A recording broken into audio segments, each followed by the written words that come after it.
Hello friends, आज का ये जो वीडियो ओसी का हम लोग स्टार्ट करें उससे पहले 2-3 मिनट तक थोड़ी बातचीत करना चाहता हूँ आपके साथ।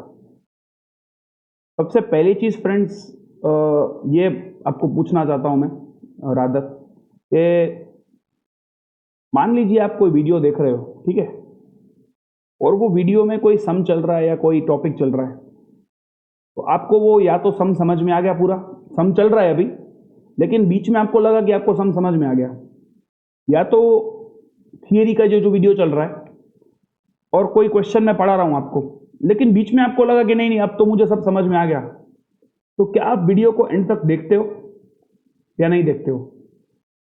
ये एक मुझे क्यों क्वेश्चन दिमाग में सेट हो रहा है, क्योंकि मेरे ख्याल से शायद ऐसा होता होगा कि कभी बच्चों को क्या लगता है कि यार ये सम पूरा चल रहा है, मेरे को समझ में आ गया, अब मैं ठीक है जाने देता हूं, चलता है। ऐसे फ्रेंड्स अगर आप कर रहे हो ना, तो बहुत ही ज़्यादा मुश्किल ही कर रहे हो आप अपने लिए। क्यों, वो मैं आपको समझाता हूँ आज। फ्रेंड्स, अगर आप फिजिकल मोड में हमारे साथ क्लास में बैठे होते हो, ठीक है, तो हमें पता होता है कि किस मोमेंट पे आपका जो माइंडसेट है, आपका रिस्पॉन्सिव एबिलिटी है, आप किस तरह से हमारे सामने मतलब रिस्पॉन्ड कर रहे हो, उस मोमेंट पे हम आपको कुछ चीज़ बताते होते हैं, ठीक है। लेकिन ये वीडियो का प्रॉब्लम क्या है पता है? ये वीडियो में कुछ चीज़ें बेनिफिशियल है, जैसे कि अगर आपको कुछ मतलब टॉपिक ऐसा लग रहा है कि नहीं नहीं ये टॉपिक थोड़ा दिक्कत वाला टॉपिक है, तो वो टॉपिक आप फिर से देख पाते हो। जो फिजिकल बैच में अगर आपको समझ में नहीं आता तो आपको हमको पूछना पड़ता है, यहाँ पे कोई ऐसा दिक्कत नहीं, आप 3 बार 4 बार 5 बार ये पूरा वीडियो देख सकते हो। लेकिन इसका एक डाउन साइड बहुत बड़ा है, ये वीडियो फॉर्मेट का। ये जो डाउन साइड है ना, वो क्या डाउन साइड है पता है? अगर मान लो आप अगर ऐसे समझना स्टार्ट कर दो कि मैं सब कुछ समझ रहा हूं, अभी मुझे सब समझ में आ रहा है, और आप अपना दिमाग कहीं और ले जाओ, तो आपको कोई कहने वाला नहीं है। दूसरी चीज, अगर आप अपना दिमाग कहीं और ले जा रहे हो तो आपको क्या लगेगा कि यार जल्दी ये सब खत्म कर दूं, तो मुझे तो ये क्वेश्चन समझ में आ गया, मैं ये क्वेश्चन को फास्ट फॉरवर्ड करके खत्म कर देता हूं। इससे प्रॉब्लम क्या होगी? हमको बहुत सारी चीजें आपको बतानी होती है, तो हम लोग अलग अलग चीज आपको अलग अलग जगह पे बताते हैं। जैसे कि कुछ ट्रिक्स होती है प्रैक्टिकल क्वेश्चंस की, वो सम के बीच में हम आपको समझाते हैं, कई बार ऐसा होता है। लेकिन अगर आप ऐसे समझ लेते हो कि मुझे आ गया, आप क्या करोगे? फॉरवर्ड कर दोगे, वो क्वेश्चन आप फॉरवर्ड कर दोगे, ठीक है, ये वो क्वेश्चन से आप आगे बढ़ जाओगे स्किप करके। उससे क्या होगा? आपको वो ट्रिक समझ में नहीं आएगी। अब आपको पता नहीं है वो एक ट्रिक जो है वो सिर्फ उस सम में काम नहीं आने वाली, वो अगर कोई एमसीक्यू पूछा गया वहां पे काम आ सकती है, कुछ और चीज पूछी गई वहां पे काम आ सकती है। लेकिन आप अपना जो दिमाग है वो इस तरह से दौड़ा रहे हो कि आप अपने हिसाब से जाने दे रहे हो चीजें, तो आपका दिमाग इतना समझता नहीं है फ्रेंड्स कि क्या चीजें जाने देनी चाहिए, क्या चीजें नहीं जाने देनी चाहिए, और आप स्किप करते जाते हो, जिसकी वजह से आपका बहुत आगे जाके आपको समझ में नहीं आएगा कि आपको तकलीफें क्यों हो रही है, लेकिन तकलीफें होती है। 11th में फ्रेंड्स बहुत सारे बच्चे आप अपने पास आते हैं, मैथ्स में तकलीफें थोड़ी थोड़ी होती है कि नहीं होती है? होती है, पर समझ में नहीं आता है क्यों तकलीफ हो रही है, क्योंकि 11th में पढ़ना चाहते हैं यार, मोटिवेशन मिल रहा है, पढ़ना चाहते हैं, लेकिन यार कुछ एलसीएम है, ऐसा कुछ प्रॉब्लम तो चल रहा है। वो प्रॉब्लम क्यों है? क्योंकि आपने उस समय पे उस चीज के ऊपर ध्यान नहीं दिया है, जिस चीज के ऊपर आपको ध्यान देना था। वहां पे तो फ्रेंड्स फिजिकल मोड में आपके पास टीचर अवेलेबल थे, फिर भी ध्यान नहीं दिया। यहाँ पे तो फिजिकल मोड नहीं है, वीडियो मोड है, तो यहाँ पे अपने आप में अनुशासन एक बहुत ही ज्यादा इंपॉर्टेंट है। अगर आप अनुशासन से सभी वीडियो में 1 सेकंड भी फॉरवर्ड नहीं करोगे, 1 सेकंड भी आप आगे नहीं बढ़ोगे, आपको क्या करना है? सिंपल चीज है फ्रेंड्स, आधा पौना घंटा का जो लेक्चर आपको हम लोग रोज भेज रहे हैं, उतना टाइम कॉन्सेंट्रेशन से देख लेना है वीडियो। 100% मैं आपको बोल रहा हूं कि आपको कोई दिक्कत नहीं आएगी बाद में। लेकिन अगर इतनी सिंपल चीज भी आप नहीं समझ रहे हो तो बहुत ही डिफिकल्ट होने वाला है फ्रेंड्स, इतना इजी नहीं होगा जितना आप समझ रहे हो। तो थोड़ा बहुत ध्यान उस चीज के ऊपर लगाइएगा। और अगर आप बीच बीच में रेगुलर नहीं है, ठीक है, तो लिख के दे रहा हूं आपको, लिख के, जब भी फिजिकल बैचेस स्टार्ट होगी आप तकलीफ में आएंगे। अगर आप रेगुलर नहीं है ना, फिजिकल बैचेस जिस दिन से स्टार्ट होगी आपको तकलीफें पड़ेगी। क्यों? क्योंकि पिछले की जो चीजें हैं वो आपने बराबर की नहीं है। आपको पता चलेगा कि 3 दिनों के बाद अभी ट्यूशन क्लासेस में आने का है, 3 दिन में आप सब कुछ कवर करने की कोशिश करोगे, वो कैसे कवर होगा? इम्पॉसिबल है, इम्पॉसिबल है 3 दिन में सब कुछ आप कवर कर पाओ परफेक्ट तरीके से, होमवर्क किए बिना, टेस्ट दिए बिना, जो हम लोग रेगुलरली आपकी ले रहे हैं वो अगर आप नहीं दे रहे हो, ये सब प्रॉब्लम आप इस तरह से फेस करोगे कि जिसका कोई अंत ही नहीं आने वाला। तो लिटरली मैं आपको फ्रेंड्स रिक्वेस्ट करके बोल रहा हूं, ये 2-3 चीजें जो मैं आपको हर बार रेगुलरली व्हाट्सएप के ग्रुप से या फिर वॉइस क्लिप से समझा रहा हूं, तो आप प्लीज अगर उस चीज को समझ रहे हो तो वो चीज को ध्यान में रखकर आप जो ये लॉकडाउन का पीरियड है ना, उसमें हमारे साथ कोऑपरेट करो। अगर आप हर एक चीज में अपना दिमाग लगाओ, पढ़ाई में दिमाग लगाओ, लेकिन ये सब चीज में दिमाग मत लगाओ कि चलो अभी आ गया फॉरवर्ड कर देता हूं, फास्ट फॉरवर्ड कर देता हूं, खुद कर लूंगा। अबे खुद नहीं कर पाओगे तुम, और अगर खुद कर भी लोगे तो बहुत सारी अच्छी अच्छी ट्रिक्स होंगी जो हमने आपको समझाई होगी, वो आपने देखी नहीं होगी। ठीक है, चलिए अभी आगे बढ़ते हैं आज के टॉपिक पे, जो है ह्यूमन रिसोर्स मैनेजमेंट। ठीक है, human resource management. Friends, human resource मतलब एम्प्लॉइज, हमारे एम्प्लॉइज का मैनेजमेंट बराबर तरीके से होना चाहिए। ठीक है, वो पढ़ते हैं। Every business unit takes care of its assets like land, building, machine, furniture, vehicles. Employees working in the business unit are its live asset. ठीक है, वो लाइव असेट है हमारे पास एम्प्लॉइज, बैलेंस शीट में नहीं आती, लेकिन बेसिकली इट्स एन असेट, हमारे लिए बहुत यूजफुल है। Therefore it is necessary to take care of him, of them. Success of the business depends on our employees. हमारे एम्प्लॉइज अगर बराबर काम कर रहे हैं तो हमारी बिजनेस को क्या होगा, सक्सेस मिलेगी। Business objectives can easily and successfully be achieved if their needs are satisfied. Conducive, conducive का मतलब क्या है friends, better, good environment is provided and proper care is taken. उनको बराबर एनवायरमेंट, मतलब जो जहां पे काम कर रहे हैं वो एनवायरमेंट एक बराबर होना चाहिए, उनको ऐसे मानसिक कंटाला नहीं आना चाहिए, ऐसा एनवायरमेंट होना चाहिए। And proper care should be taken of them. Due to such care enthusiasm, loyalty and feeling of oneness. Feeling of oneness मतलब क्या, सभी लोग ऐसे समझते हैं कि हम लोग सब क्या है, एक है, एकता है हमारे बीच में, तो वो सभी अपने आप को अलग नहीं मानते इंस्टीट्यूशन से, सब अपने आप को सब किससे जुड़ा हुआ समझते हैं, इंस्टीट्यूशन से जुड़ा हुआ समझते हैं, सभी को एक ही लगता है कि हम सब एक हैं। ठीक है, फीलिंग ऑफ वननेस मींस हम सब एक हैं। Amongst employees develops, it increases their work efficiency. Meaning, human resource management is the process which takes into consideration matters like proficiency, knowledge, intelligence, likes and dislikes, personal development, necessity, etc. of employees। ठीक है, उनकी proficiency मतलब उनकी skills क्या है, वो कितने बराबर है, उनका नॉलेज क्या है, किस एम्प्लॉय की इंटेलिजेंस ज्यादा है, एम्प्लॉय को क्या पसंद है, उनको क्या नहीं पसंद है, उनका पर्सनल डेवलपमेंट भी किस तरह से होना चाहिए, नेसेसिटी, उनको क्या जरूरत है, ये सब चीजों के बारे में एम्प्लॉयज की वो ध्यान में रखते हैं। और क्या करते हैं, इंटीग्रेट्स देम, जोड़ देते हैं। इंटीग्रेट मतलब जोड़ देना। Integrates them with business objectives, मतलब हमारे ऑब्जेक्टिव्स हैं उनके साथ, हमारे जो बिजनेस के ऑब्जेक्टिव्स हैं उनके साथ इनकी ये सभी चीजों को क्या कर देते हैं, जोड़ देते हैं। आप बोलोगे सर हमारे ऑब्जेक्टिव्स के साथ ये चीजें कैसे जोड़ सकते हैं? जोड़ सकते हैं।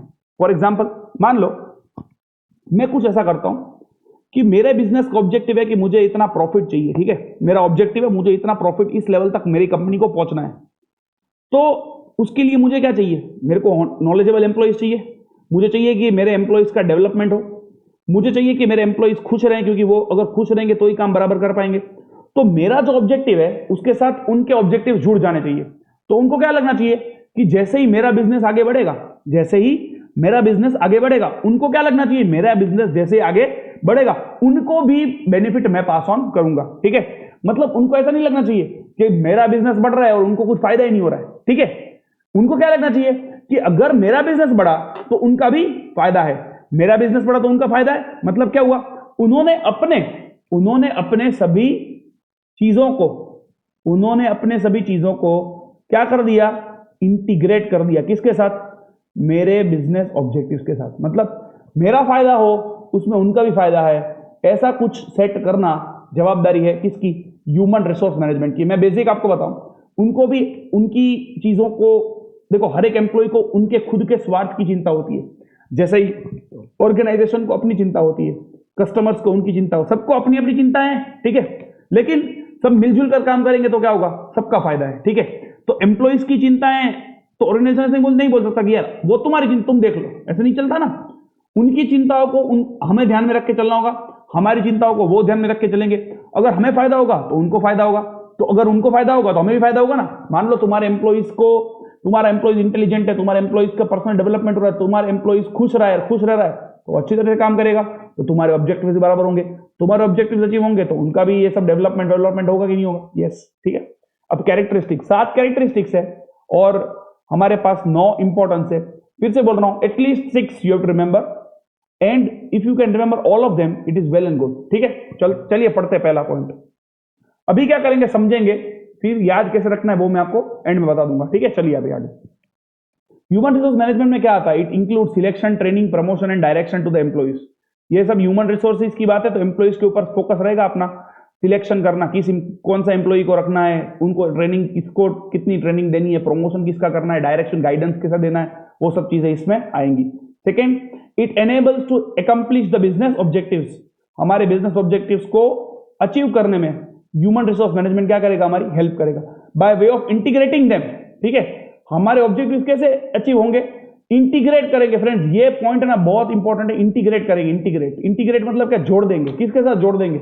इंडिविजुअल ऑब्जेक्टिव्स के साथ, ठीक है। इंडिविजुअल ऑब्जेक्टिव्स के साथ क्या जोड़ देंगे? बिजनेस के ऑब्जेक्टिव्स को जोड़ देंगे, ठीक है। यहां पे enabling by integrating them with integrating the individual objectives with business objectives, ऐसे होना चाहिए। By way of integrating individual objectives with business objectives. थोड़ा इंग्लिश ग्रामर में लोचा लग रहा है मुझे। Integrating them with individual objectives, business objectives, integrating individual objectives with business objectives, ठीक है। Third, basic function of human resource management is to manage the employees as they are invaluable assets of the business, ठीक है। Manage करना employees को, वो तो भाई समझ में आता है। मैनेज करना ह्यूमन रिसोर्स को मैनेज करना है, क्योंकि वो हमारे क्या? इनवैल्यूएबल एसेट्स है, ठीक है। Fourth point, it provides proper training and develop personal for the job. Training, proper training देते हैं हम लोग, और पर्सनल मतलब हमारे एम्प्लॉइज को क्या करेंगे? डेवलप करेंगे जॉब के लिए। Next is human resource management evaluates performance of employees and places them at the right position.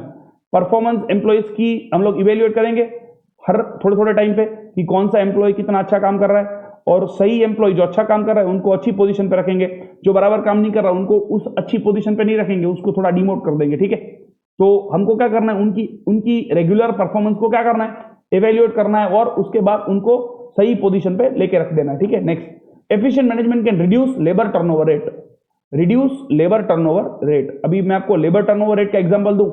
Labour turnover rate मतलब क्या फ्रेंड्स? मान लो तुम्हारे पास 500 एम्प्लॉई है, ठीक है, और 500 एम्प्लॉई में से ज्यादातर ऐसा होता है कि तुम्हारे एम्प्लॉइज आते हैं जाते हैं, आते हैं जाते हैं, आते हैं जाते हैं, ऐसा फिक्स नहीं है, ठीक है। तुम्हारा एम्प्लॉय का जो स्ट्रक्चर है ना वो फिक्स नहीं है। तुम्हारे कभी कोई एम्प्लॉय को मजा नहीं आ रहा है, चला जा रहा है, फिर से कोई नया एम्प्लॉय आएगा, फिर से कोई चला जा रहा है, फिर से कोई नया आता है, फिर से चला जाता है, फिर से कोई नया आता है। तो लेबर टर्नओवर रेट क्या होता है फ्रेंड्स? ज्यादा होता है उस केस में, ठीक है। लेबर टर्नओवर रेट ज्यादा मतलब क्या? एम्प्लॉय नए आ रहे हैं, पुराने जा रहे हैं, नए आ रहे हैं, पुराने जा रहे हैं। जितना भी ये ज्यादा होगा ना उसको क्या बोलेंगे? लेबर टर्नओवर रेट तुम्हारा ज्यादा है। लेकिन मान लो तुम्हारे एम्प्लॉय स्टेबल है, मतलब जो पुराने एम्प्लॉय है सालों से वही है तुम्हारे पास, बहुत सारे एम्प्लॉयज तुम्हें छोड़ के नहीं जा रहे हैं, तो तुम्हारा एम्प्लॉय, तुम्हारा ऑर्गेनाइजेशन स्ट्रक्चर कैसा रहेगा? मजबूत रहेगा। क्यों? क्योंकि तुम्हारे पास एक्सपीरियंस्ड एम्प्लॉयज हैं जो लॉयल है तुमसे। ऐसा नहीं है कि वो ऐसे ही तुम्हें छोड़ के चले जा रहे हैं, ठीक है। तो ये अगर लेबर टर्नओवर रेट तुम्हें घटाना है, तुम्हें लेबर टर्नओवर रेट कम करना है, तो तुम्हें क्या करना पड़ेगा? जो एम्प्लॉयज तुम्हारे उनको तुम्हें खुश रखना पड़ेगा। तो तुम्हारे एम्प्लॉयज को अगर तुम खुश रखोगे तो ही तुम्हें वो छोड़ के नहीं जाएंगे। और तुम्हारे एम्प्लॉयज को तुम खुश कैसे रहोगे? ह्यूमन रिसोर्स मैनेजमेंट प्रॉपर करके। तो अगर तुम्हारा ह्यूमन रिसोर्स मैनेजमेंट क्या रहा? एफिशिएंट रहा। अगर तुम्हारा ये ह्यूमन रिसोर्स मैनेजमेंट क्या रहा? एफिशिएंट रहा, तो क्या होगा? लोग तुम्हें छोड़ के नहीं जाएंगे, मतलब तुम्हारे एम्प्लॉइज तुम्हें छोड़ के नहीं जाएंगे, मतलब तुम्हारा लेबर टर्नओवर रेट क्या हो जाएगा? रिड्यूस, कम हो जाएगा। And can maintain skilful employees for a longer period in the company. और अगर लेबर टर्नओवर रेट कम हो गया मतलब क्या? हमारे जो अच्छे एम्प्लॉइज है हमारे पास ज्यादा तौर तक रहेंगे, ज्यादा पीरियड तक हमारे साथ ही रहेंगे। ये समझ में आता है आपको? Labour turnover rate. Labour turnover rate मतलब क्या? जो एम्प्लॉइज तुम्हें छोड़ के जा रहे हैं वो ज्यादा होते जा रहे हैं, छोड़ के जा रहे हैं, फिर नए आ रहे हैं, फिर छोड़ के जा रहे हैं। तो छोड़ने की संख्या जब ज्यादा होती है ना तो लेबर टर्नओवर रेट बढ़ता है। लेकिन तुम्हारे एम्प्लॉइज तुम्हें छोड़ के नहीं जा रहे हैं तो वो लेबर टर्नओवर रेट क्या होता है? कम होता है। समझ में आता है? आगे, as a part of human resource management conducive atmosphere is provided to employees. मतलब ह्यूमन रिसोर्स मैनेजमेंट का ये एक पॉइंट है कि एटमॉस्फेयर उनको अच्छा मिलना चाहिए। एक वर्क प्लेस, उनकी एक अच्छी वर्क प्लेस होनी चाहिए, तो क्या होगा? उनका एंथुसियाज्म और उनकी एफिशिएंसी बढ़ेगी। तो एक कंड्यूसिव एटमॉस्फेयर प्रोवाइड होता है एम्प्लॉइज को, जिसकी वजह से क्या होता है फ्रेंड्स? उनकी एंथुसियाज्म और एफिशिएंसी क्या होती है? बूस्ट होती है, मतलब बढ़ती है। The value of company are maintain and business objectives are achieve. Company के वैल्यूज मेंटेन होती है और बिजनेस के ऑब्जेक्टिव्स अचीव होते हैं। वैल्यूज मतलब क्या? मोरल, उनकी बेसिकली कंपनी का वर्थ है, उनका मोरल है, उनकी मार्केट में रेपुटेशन है, वो क्या होती है? बढ़ती है। एंड बिजनेस ऑब्जेक्टिव्स हमारे अचीव होते हैं, ठीक है। ये हमारे 7 पॉइंट हैं, ठीक है। किसे याद रखना है वो लास्ट में हम लोग देख लेंगे, लेकिन अभी इंपॉर्टेंस में आते हैं। एफिशिएंसी ऑफ एम्प्लॉइज बढ़ती है। एम्प्लॉय की एफिशिएंसी क्या होती है, बढ़ती है। हाँ डेफिनेटली, तुम अगर उनका ध्यान रखोगे तो उनका काम करने का टाइम बढ़ेगा, वो एफिशिएंट होंगे तो तुमको वो फायदा मिलेगा। अच्छा, वो बराबर काम करेंगे तो क्या होगा, तुम्हारा प्रॉफिट भी बढ़ेगा। तो ये भी बहुत इंपॉर्टेंट है। तुम्हारा ह्यूमन रिसोर्स फ्रेंड्स बहुत ही इंपॉर्टेंट, मैं हर जगह पे बोलता हूं, तुम्हारे एम्प्लॉयज को मैनेज करने का आर्ट अगर तुम्हें आता है ना तो बहुत सारी जगह पे तुमको तकलीफें नहीं पड़ेगी। ठीक है। थर्ड, तुम्हारे एम्प्लॉयज अगर खुश हैं तो वो मार्केट में तुम्हारे बारे में अच्छा बोलेंगे, तुम्हारी बिजनेस प्रेस्टीज भी क्या होगी, मेंटेन होगी। देखो, कोई ऑर्गेनाइजेशन ऐसी हो कि जिनके एम्प्लॉयज रेगुलरली उनको छोड़ के चले जाते हैं तो वो ऑर्गेनाइजेशन की इज्जत नहीं रहती है ज्यादा। लेकिन कोई ऐसी ऑर्गेनाइजेशन है जिनके एम्प्लॉयज बहुत टाइम तक टिके रहते हैं, बहुत टाइम तक उनके एम्प्लॉयज उनसे खुश रहते हैं, तो वो ऑर्गेनाइजेशन की बिजनेस की प्रेस्टीज भी क्या होती है, मार्केट में बढ़ती है। ठीक है। इसीलिए हमेशा बोलते हैं कि तुम्हारे पुराने जो एम्प्लॉयज है उनको तुम संभाल के रखो, क्योंकि वो तुम्हारे बारे में मार्केट में जो बोलेंगे वही तुम्हारी बिजनेस प्रेस्टीज होगी। ठीक है। Next, higher standards for quality of goods and services are maintained, मतलब तुम्हारे जो गुड्स और सर्विसेज की क्वालिटी है वो क्या होगी, अच्छी होगी। फोर्थ पॉइंट वो है कि तुम्हारे अगर मतलब एम्प्लॉयज तुम्हारा बराबर काम कर रहा है तो वो अच्छी गुड्स, अच्छी क्वालिटी की चीजें बनाएगा, अच्छी सर्विस बनाएगा, अच्छी सर्विस देगा, तो उससे तुम्हारे स्टैंडर्ड्स भी क्या होंगे, बढ़ेंगे, तुम्हें अच्छी अच्छी चीजें बनाने की इच्छा हो जाएगी। Next is feeling of oneness, मतलब सभी एम्प्लॉयज अपने आप को सभी एम्प्लॉयज क्या समझेंगे, एकता उनमें रहेगी, वो एक ऐसे समझेंगे कि हम सब क्या है, एक ही है। उनके बीच में फीलिंग क्या आएगी, उन लोगों के दिल में क्या फीलिंग आएगी, हम सब एक है, ऐसी फीलिंग आएगी। Next is maximum utilisation of factors of production is possible, हमारे जितने भी फैक्टर्स ऑफ प्रोडक्शन है उनका बेस्ट ऑप्टिमम यूटिलाइजेशन हम लोग कर पाएंगे। ठीक है, क्योंकि एम्प्लॉयज खुश है, टाइम वेस्ट नहीं करेंगे, रिसोर्सेज को वेस्ट नहीं करेंगे, उनको ऐसा लगेगा कि नहीं यार ये लोग हमारा देख रहे हैं तो हमको भी उनका देखना चाहिए, तो ऐसे टाइम वेस्ट नहीं करेंगे, रिसोर्सेज हमारे वेस्ट नहीं करेंगे, तो हमारे फैक्टर्स ऑफ प्रोडक्शन सभी है उनका हम लोग क्या कर पाएंगे, maximum utilisation. Next is reduction in labour turnover rate, जो मैंने आपको अभी बताया, लेबर टर्नओवर रेट, हमारे एम्प्लॉयज हमें छोड़ के नहीं जाएंगे। नेक्स्ट, ये 2 पॉइंट्स है, वो दोनों पॉइंट्स इसके ऊपर फोकस करते हैं। जॉब सेटिस्फैक्शन इज एनहांस्ड, ये शायद ENHANCED होना चाहिए, एग्जैक्टली देख लेना डिक्शनरी में, शायद CED होना चाहिए। Job satisfaction amongst employees is enhance, ठीक है, बढ़ती है। एनहांस का मतलब क्या, बढ़ती है, सेटिस्फैक्शन बढ़ता है। यहां पे भी क्या लिखा है, due to human resource management employees get job satisfaction, यहां पे भी जॉब सेटिस्फैक्शन, यहां पे भी जॉब सेटिस्फैक्शन, लेकिन इधर थोड़ा ऐड किया है, which finally turns into an environment of industrial peace. यहां पे मैं 2 चीजों को अंडरलाइन करता हूं, एक जॉब सेटिस्फैक्शन, जॉब सेटिस्फैक्शन सबको मिल रहा है तो एनवायरमेंट में क्या रहेगा, पीस रहेगा। इंडस्ट्री में क्या रहेगा, पीस, इंडस्ट्रियल पीस, सब शांति से रहेंगे, पूरा वातावरण एक पीसफुल वातावरण होगा। किसी एम्प्लॉय फ्रेंड्स, तुम्हारे सभी एम्प्लॉयज तुम्हारे पास सेटिस्फाइड ही नहीं है, उनको जॉब में सेटिस्फैक्शन नहीं मिल रही, तो इंडस्ट्री का एनवायरमेंट कैसा रहेगा, पीसफुल नहीं रहेगा।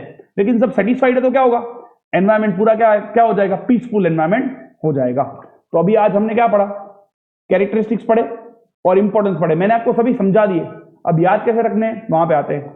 अब तक फ्रेंड्स हमने जो भी कराया है वो आप एक बार अगले वीडियो में ही मैंने आपको सब कुछ रिवाइज करवाया था बीच में, तो वो मैं फिर से सब कुछ रिवाइज नहीं करवा रहा हूं अभी, क्योंकि वो आप खुद कर लेना, एक बार खुद करोगे तो ज्यादा बेटर आपको रिवीजन मिलेगा। ये top level, middle level, bottom level, ये स्टोरी सब दिया हुआ है, ये हमने, अच्छा यहां से हम लोग रिवीजन करते हैं। कैरेक्टरिस्टिक्स ऑफ कोऑर्डिनेशन की मेमोरी टेक्निक हमने लास्ट बैच में किया था ये, इसलिए इधर रिवाइज करना बहुत जरूरी है।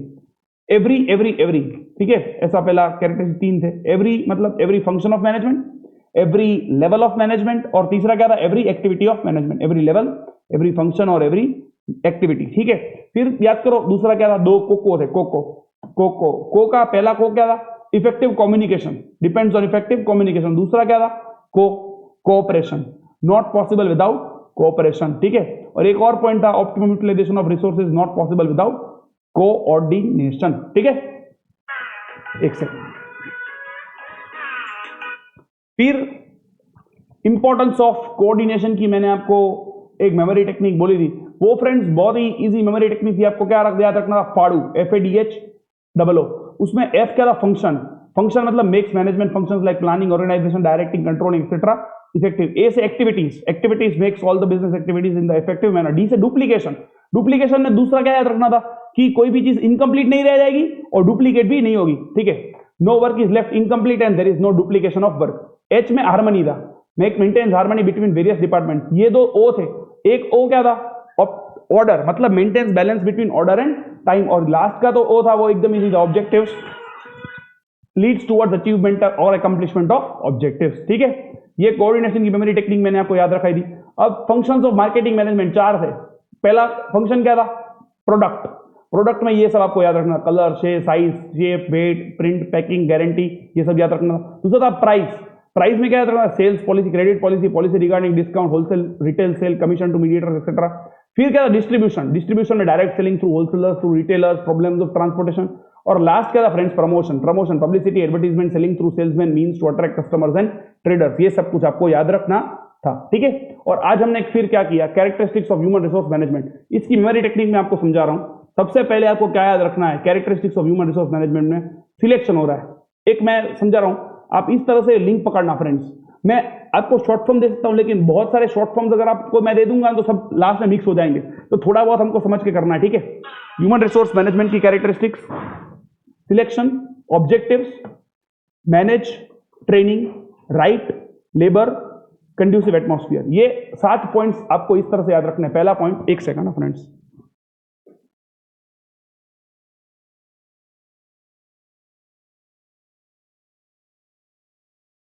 कॉल आ रहे हैं।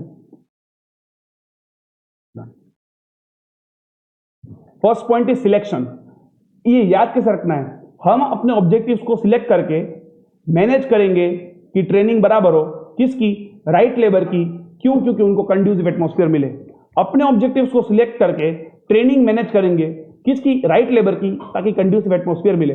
हम अपने ऑब्जेक्टिव्स को सिलेक्ट करके मैनेज करेंगे ट्रेनिंग किसकी? राइट लेबर की, सही लेबरर्स की, ताकि कंड्यूसिव एटमॉस्फेयर हमें मिले। अभी सिलेक्शन से क्या याद रहेगा आपको?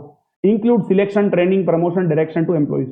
फिर ये ऑब्जेक्टिव से क्या होगा? Enables to accomplish business objectives by integrating them with individual objectives. फिर मैनेज से क्या याद रहेगा? Manage the employees as they are invaluable assets of the business. फिर ट्रेनिंग से क्या याद रहेगा आपको? It provides proper training and thus develops personal for the job. फिर राइट से क्या याद रहेगा? इवैल्यूएट्स performance of employees and places them at the right position.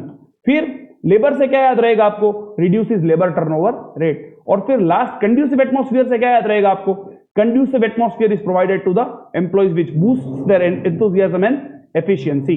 ठीक है, इतना आपको याद रह जाएगा। ठीक है, इतना आपको याद रह जाएगा। अब हम लोग क्या पढ़ेंगे? इंपॉर्टेंस। इंपॉर्टेंस में उसकी मेमोरी टेक्निक समझते हैं फ्रेंड्स। इंपॉर्टेंस की मेमोरी टेक्निक एकदम इजी है। आपको 2 चीजें समझनी है। एक है इंपॉर्टेंस की मेमोरी टेक्निक में सबसे पहले आपको याद रखना है एम्प्लॉइज साइड। एम्प्लॉइज साइड में 4 चीजें रहेंगी। सबसे पहले एफिशिएंसी बढ़ती है एम्प्लॉइज की।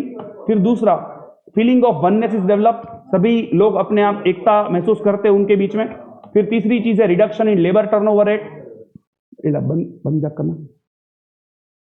Reduction in labour turnover rate मतलब लेबर टर्नओवर रेट हमारा क्या होगा? रिड्यूस होगा, कम होगा हमारा लेबर टर्नओवर रेट। फिर जॉब सेटिस्फेक्शन बढ़ेगी। ये सभी पॉइंट्स फ्रेंड्स आप देखोगे ना, तो ये एम्प्लॉय की साइड के पॉइंट्स है। एफिशिएंसी बढ़ती है, सब लोग एकता, अपने आप में एकता का महसूस करते हैं। Feeling of oneness is develop. Labour turnover rate हमारा क्या होता है? रिड्यूस होता है। ये सब एम्प्लॉइज के पॉइंट्स है। हमारे एम्प्लॉइज की एफिशिएंसी बढ़ेगी, हमारे एम्प्लॉइज को एक एकता महसूस होगी, feeling of oneness will be develop. Labour turnover rate हमारा क्या होगा? रिड्यूस होगा। जॉब सेटिस्फेक्शन हमारा क्या होगा? बढ़ेगा। फिर एम्प्लॉइज को जॉब सेटिस्फेक्शन मिलेगा तो उससे उनका क्या होगा? इंडस्ट्रियल पीस बढ़ेगा। एक इंडस्ट्री में पूरा शांति का माहौल भी बढ़ेगा। तो ये 5 पॉइंट आपने यहां पे देखे ना, तो ये यहां पे हम लोग देखते हैं। चलिए, सबसे पहला एफिशिएंसी इंक्रीज, तो वो मैं यहां पे इधर लिख रहा हूं, ये 1 है पहला पॉइंट। ठीक है, यहां पे मैं क्या लिख रहा हूं? 1। सबसे पहले ये पॉइंट आप याद रखोगे, एफिशिएंसी इंक्रीज। फिर feeling of oneness is develop, तो यहां पे मैं क्या लिख रहा हूं? 2 लिख रहा हूं कि सभी लोगों को एक एकता, सभी लोगों में एकता बढ़ेगी। ठीक है, फिर तीसरा पॉइंट क्या है? लेबर टर्नओवर रेट हमारा बढ़ेगा, मतलब कम होगा लेबर टर्नओवर रेट, तो इधर मैं 3 लिख रहा हूं। फिर जॉब सेटिस्फेक्शन बढ़ेगा, तो ये रहा चौथा पॉइंट। और 5वां क्या है? एम्प्लॉइज को जॉब सेटिस्फेक्शन बढ़ेगा जिससे उनकी इंडस्ट्रियल पीस मिलेगी, इंडस्ट्री में पूरी पीसफुल माहौल हमारा बढ़ेगा। ठीक है, फिर बिजनेस साइड में पहला प्रॉफिटेबिलिटी बढ़ेगी। ठीक है, तो यहां पे आके मैं क्या लिख रहा हूं? 2, प्रॉफिटेबिलिटी हमारी बढ़ेगी। फिर दूसरा पॉइंट क्या है? बिजनेस की प्रेस्टीज बढ़ेगी। बिजनेस की प्रेस्टीज, ये भी 3rd पॉइंट यहां पे लिख रहा हूं। सॉरी, ये प्रॉफिटेबिलिटी बढ़ रही है, वो कौन सा पॉइंट है फ्रेंड? 6th। फिर बिजनेस की प्रेस्टीज मेंटेन होगी, वो कौन सा पॉइंट हमने याद रखा? 7th। ठीक है, अभी ये देखिए यहां पे प्रॉफिटेबिलिटी बढ़ेगी, तो ये एम्प्लॉइज का कोई रिलेशन, ये बिजनेस का रिलेशन है। बिजनेस की प्रेस्टीज बढ़ रही है तो वो एम्प्लॉइज का पॉइंट नहीं है, ये किसका पॉइंट है? बिजनेस का पॉइंट है। फिर तीसरा point, higher standards of quality of goods and services maintain, तो ये एम्प्लॉइज से रिलेटेड नहीं है, लेकिन एम्प्लॉइज का ध्यान रखोगे तो हमारे गुड्स और सर्विसेज की क्वालिटी क्या होगी? डेफिनेटली बढ़ेगी। और लास्ट पॉइंट क्या है? Maximum utilisation of factors of production will also be possible, मतलब हमारे सभी factors of production properly utilise हो ही जाएंगे। ठीक है, इतना आपको याद रखना है, इस तरह से याद रखना है कि एम्प्लॉइज के साइड के 5 पॉइंट है, बिजनेस के साइड के कितने पॉइंट्स है फ्रेंड? 4 पॉइंट है। इस तरह से आपको ये सब कुछ याद रखना होगा। सब कुछ फ्रेंड्स अभी अगर एक एक शॉर्ट फॉर्म से रट्टा लगाएंगे तो टफ हो जाएगा आपके लिए, लेकिन थोड़ा थोड़ा इस तरह से आप याद रखोगे तो आपको लास्ट तक ये चीजों का बेनिफिट डेफिनेटली मिलेगा ही। ठीक है, अभी आपको क्या करना है, आपको ये दोनों चीजों के पहले जितना भी आपको हम लोगों ने करवाया था वो याद रख लेना है, और उसके बाद आपको ये दोनों answers, characteristics of human resource management और importance of human resource management के 6 पॉइंट्स एटलीस्ट आपको अपनी नोटबुक में लिख देने हैं। ठीक है, जो भी आपको ऐसा लग रहा है कि मुझे ये 6 पॉइंट याद रहेंगे वो आप लिख दो। ठीक है, और लास्ट में थैंक यू वेरी मच। जिस तरह से पढ़ रहे हो, मैंने स्टार्टिंग के जो 10 मिनट में आपको समझाया है उस चीज के बारे में खास ध्यान रखना कि आपका जो एजुकेशन है वो कॉम्प्रोमाइज किसी भी तरह से ना हो। Thank you very much.